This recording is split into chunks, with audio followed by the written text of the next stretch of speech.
All right, so one of the most asked questions I get, or it's more of like a feeling that I hear from friends, family members, comments I get from you all here on the channel, emails, whatever it is. If you're trying to get into journaling and you're wondering like, how do I enjoy this? Like, how does this actually become a hobby? Maybe you're feeling like you're stuck and journaling doesn't feel fun. You're not enjoying it yet. This video is for you. In this video, we're going to talk about 5 different sort of styles of journaling that I've sort of embraced for actually enjoying journaling. I'll talk about some book recommendations where I learned some of these sort of like journaling styles and ideas from. And then at the end, I'll give you guys some more recommendations on how you can just actually enjoy journaling. Okay, the first one that came to my mind when I was putting together this video, the first one I was really thinking about whenever people tell me like I don't enjoy journaling or I want to enjoy journaling, the first thing I recommend is nature journaling and getting outside and doing some type of movement associated with writing. I think especially in our age today where everyone is sitting at a desk working on a computer, you may be watching this at your desk on a computer. The best thing that a notebook and journaling can do for you is get you outside in a different environment, in a different posture, you know, the whole like get outside, touch grass movement thing. This is part of the Field Notes National Park series. I like it whenever I can line up one of these national parks books with a trip to the particular national park. You don't have to necessarily do that. But I got inspired a few years back reading Theodore Roosevelt's, not his biography, but the biography by Edmund Morris biography of Theodore Roosevelt, talking about how one of his earliest childhood acts, like one of the things that he just did as like a quirky little kid, was go outside, and he was like really into birding, and he would like sketch all the birds, and he would just talk about their sounds and their songs and like what colors they had. And for me, I did my own version of this a few years ago when I first read the Edmund Morris biography. I wanted to learn, I think there's 16 different species of trees that are native to my neck of the woods here in Idaho. So that was easy enough. I went to the Forest Rangers website. I downloaded like a PDF of those trees, and then I just put down their names. I put down their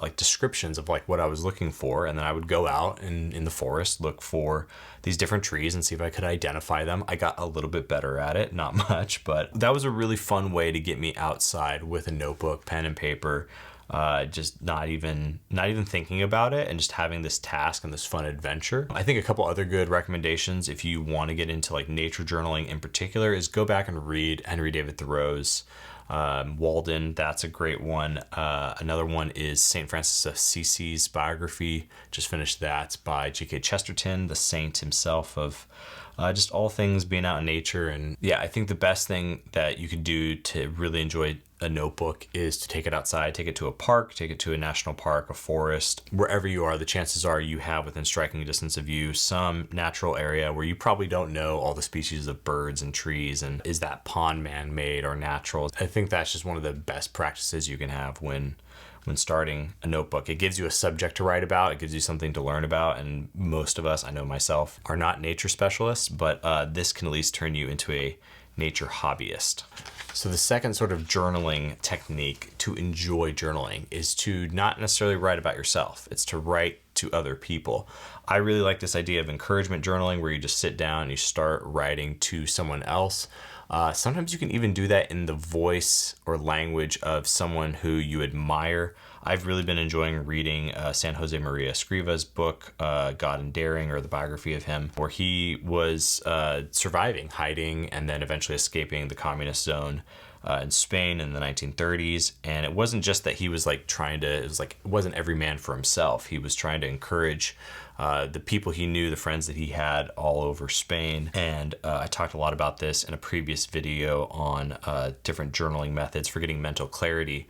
But you don't have to send those letters. Part of that power can just be you being grateful for someone, sending an encouragement to someone and realizing, oh, that's actually the encouragement I need for myself. Or if you find yourself encouraging someone else and you really appreciate something about someone else, maybe that's the thing that you want to cultivate more of in your life. And that can help you focus in your journaling. And I like doing this. I actually like writing to other people more than I like writing just for myself. I'll write little letters to my son or my daughter in my notebooks that they won't find till I'm long gone. And I think the last thing I'd say about that is a lot of our discouragement in this world isn't actually tangible. A lot of it lives in our minds. It's the story we tell ourselves, the things that we're just like, the scripts we're running on autopilot in our heads.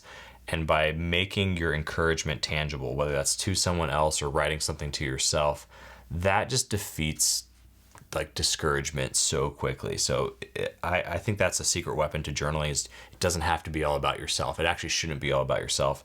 You can be drafting those little notes to friends, loved ones, even strangers, and see what that does for you in your journaling journey. Okay, number 3 on this list, I need to talk about date journaling, because I don't like the term bucket list. One of the things that I really like to do is plan out dates, whether that's dates with my wife, getting together with a friend, going out with my kids, taking my kids to the park, doing something. We're finally getting sun. There's actually some natural light in my little studio today, so I'm using it. I just love planning little dates, and I call this date journaling over something like a bucket list, because it's way better, at least I've found for me, to figure out like what's a good date for someone else. Sometimes I need to plan a date for myself as well, and just tell myself, okay, hey, we're gonna go to a coffee shop, and it's gonna be this particular coffee shop. Maybe I'm gonna go to a different town or a different place and sit at this coffee shop on this river by this lake and just journal, whatever it is. I have a particular date planned for my son and I to go try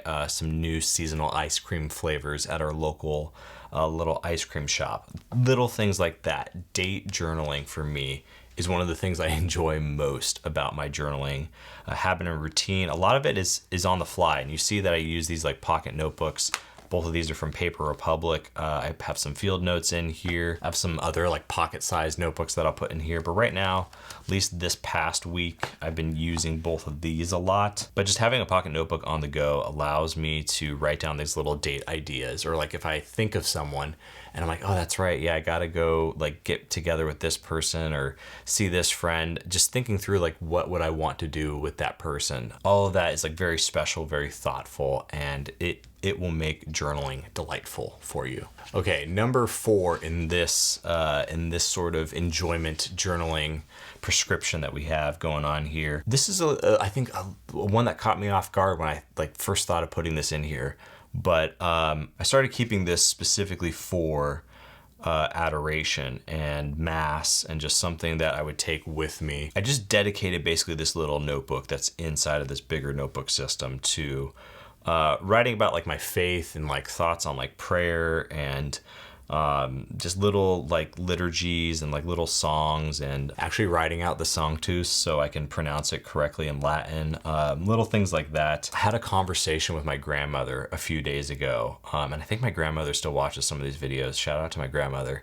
We were just talking about like her mother's devotions, and we got on this whole track about how my great grandmother used to be very like devoted to the nativity. She always had this like little ceramic porcelain nativity that she would put out, and then like my grandmother did that, my mother did that.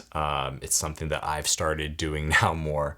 I hope my kids will pick it up. Like, look at that, that's 5 generations right there, with sharing this devotion and being able to enjoy these little things. But I love asking people like what their spiritual life looks like. What's the enjoyable, delightful thing about their prayer life, their devotional life right now. I know I've been at my best when I treat religion as an adventure. And I think just having respectful conversations with other people about where they're at on their journey, what they're learning, and then what they're delighting in, putting that all into a little book that you can reflect on and return to often and have those little connections, whether it's family or friends. I also find that I come away with a lot of good book recommendations from conversations around these. And I think I really got on this thread after reading G.K. Chesterton's Heretics and Orthodoxy. Just all those different sort of like, I guess, paradoxes that he talks about across those 2 books. I think Simon Saris is the one who originally recommended those books to me, and they've been so good. They've been so good. And so this actually ends up being like just notes. I'm not going to flip through this because I know there's like stuff in here from adoration, but then there's book notes and like unpacking certain things from books like Heretics and Orthodoxy. And I think anyone will enjoy journaling about their faith and beliefs and turning that into an adventure in its own right. Last but not least, we are going to talk about the travel journal. I have some Spanish wisdom for you guys. I love that if something is very fun in Spanish, we say muy divertido, which literally like in English translates to like diversion. I think one of the things you need to do when it comes to travel journaling is make sure you take some diversions in your life. I think I actually have one of these loaded up in here. Yeah. Keeping just like a little travel notebook. I've done so many of these and I wish my archive is in the garage in another, it's a whole other thing. I need to go back to some of those old notebooks and reflect on some of those travel journals, because one of my favorite things to do is travel journaling, and not just focusing on like the itinerary or like, hey, we're going to go eat this meal this time, but like keeping a travel journal of all the unexpected things, all the diversions, right? What were the funny, quirky things that happened? And you can do this on a really small scale. You don't have to wait till your next, vacation that you're going to take in the summer or whatever. For me, this can be as simple as I decided to walk a path that I normally wouldn't walk into town, and I went by someone's property where they had like these fun fairy doors baked into the trees, and there's some people out here who have like statues of Our Lady in the forest, and just little things like that make it fun, to go on like a little adventure, a little diversion, even if it's like 5 minutes. I think I'm going to take this even a step further and go through now several years of travel journals that I have. I know I have.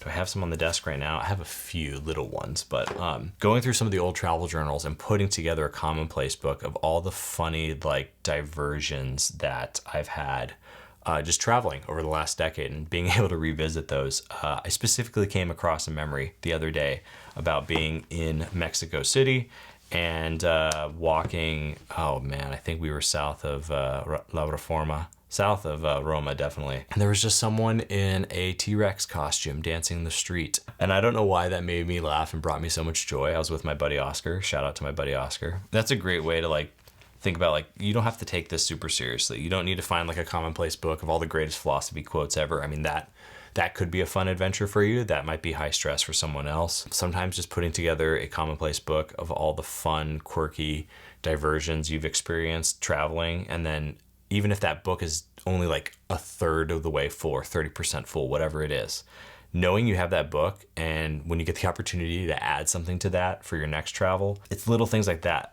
for me make journaling enjoyable. So before we end this video, I just want to ask y'all, what is something you do that makes journaling most enjoyable for you? Leave it down in the comments below for everyone who's going to watch this video so they can keep getting some inspiration as they go down there. If you guys want to support the channel, many of you have asked how you can support the channel. I have an ebook. I'll link it in the description down below. With that, I just want to say thank you to everyone who has subscribed to this channel. If you haven't yet, please do so. It really does help me out. And be kind, both in life and in the comments below. Like this video to send good vibes across the internet. We'll do it again soon. Later.